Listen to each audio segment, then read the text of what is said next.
Alright guys, so here's the other deck that I'm going to be playing at League tomorrow. We're not sure. Chris is going to play one of these, I'm going to play the other. We're not sure, we'll figure it out when we get there, kind of just whatever we feel like playing that day, because we both are good with both these decks. This one's a lot like Corey's. I built this couple, I guess, like 6 days before we put the video up, and I was like, wow, I guess everyone's playing this deck, because there was a ton of comments about people saying they were playing this similar deck. But it's not that hard to put together, you know, tap, kill stuff, aggro / control. It's nice, I like it. So since we're playing light, there's actually, I don't think, any water blockers. They're all in light. Like I said, this is aggro, but there are a lot of blockers because the light ones kill things. So, got 3 Sunstock Seeds because it's the best 2-drop blocker. It can attack, has 3,000 power, and it blocks. You know, it can't attack shields, but who cares? It's not what you're doing with your blockers, unless you're like playing Rally the Reserves or whatever. But 3 of them, they're awesome. These will, as soon as we get the trades, these 2 will become Holy Oz for sure. But Sunshock, I guess it saved my butt with this deck a couple times where they hit it as their last trigger and then, or last shield, and I get one more turn, but it's not very good. I would much rather have Holy Awe.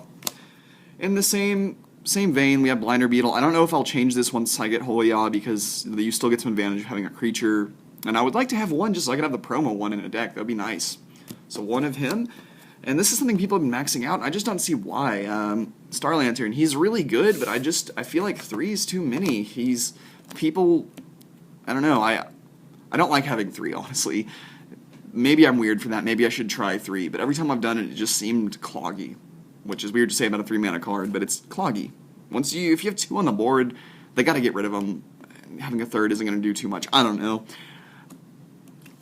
Leave some hateful comments if you think I'm completely wrong about this, but I think just 2.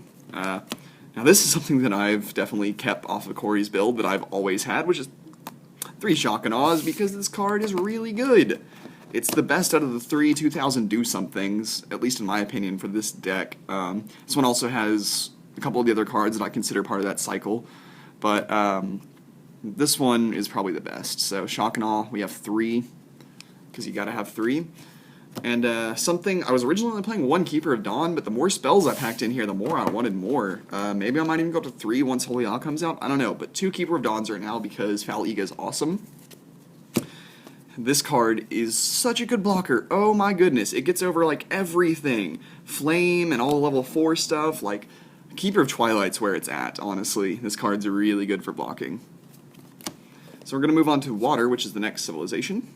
3 logo scans, you gotta have them. Gots to have them. And I'm going to have 2 Seneschals, which I feel might be wrong in this deck. I feel like should be 3 Seneschals and only 2 Hydro Spies. So that's something I want to see in the comments maybe before tomorrow, and I'll change it. But for the time being, 2. I would like these to be promos, that would be nice. But 2 Seneschals, and then, like I said, 3 Hydro Spies. Maybe they should be 2 and 3 Seneschals. Let me know in the comments. And 2 Veil Vortex to get rid of some finishers, buy you a turn, or even win you the game. You know, they have a Keeper of Twilight on board and you just bounce it and then win. It's always a possible play. Like I was saying in my last video, this deck only runs 1 Glurgle because I feel anything more than 1 is just bad for this deck, because this deck already has a lot of draw for being aggro, and on top of that, this guy's kind of slow for what he does. He's 5 mana and then just draws you a card. Of course, you know, you look through 4 of them, which is really good, but in this deck, you're essentially just drawing a card. So, only 1. I don't think I'd go up to 2 in this deck. Just 1. 2 Comet Missiles, because, I mean, this should possibly go up to 3. I just don't see the point. You can play around a lot of blockers with the power-up stuff, the tapping, overcharge, that kind of stuff. So, 2 Comet Missiles starting off fire. This is something I picked up from Corey, and I guess Tom Rogers, since he's been doing it, is teching one of these guys, which this will definitely change once I get some like barrages or a Holy Awe, but I mean, it's crazy. He just goes up to 5,000 randomly, so there's him, one of him.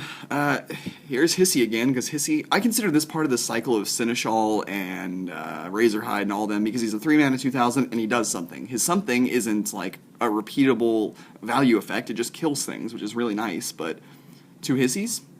And this deck would not want more, and this deck wants Hissies.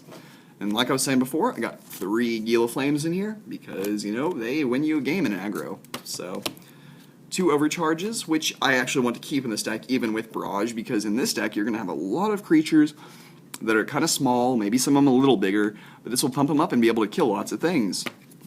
continuing on. Yet again, 3 flames because I'm terrified of Hyperspeed Dragon. And this deck needs removal because it doesn't really have removal, so 3 flames is right. 1 Tatsurian again, because I think 1's a good number. And 2 Bolt Tails. This deck doesn't want 3 because Bolt Tail cost 8, and this is, as you can see, a very rushy, not rush, but very low-costed deck.